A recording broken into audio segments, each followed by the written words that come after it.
This is a motor that the trim was acting up. And the trim motor, you can see someone's been tapping on it to get it to work. It works about 90% of the way. Keep on going. Go up.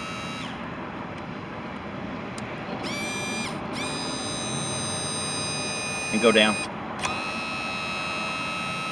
And go up, and you could hear some little electrical noises inside the motor when it hesitates. Go up again. So if you hold the up switch, it makes contact and goes up. But here was what we had to replace, and you could see it's full of corrosion. The wires are just melted off of there. It wasn't even mounted. It was on the floor in there. So we put another box in, mounted it up where it won't get water in it. Everything seems to be working right now.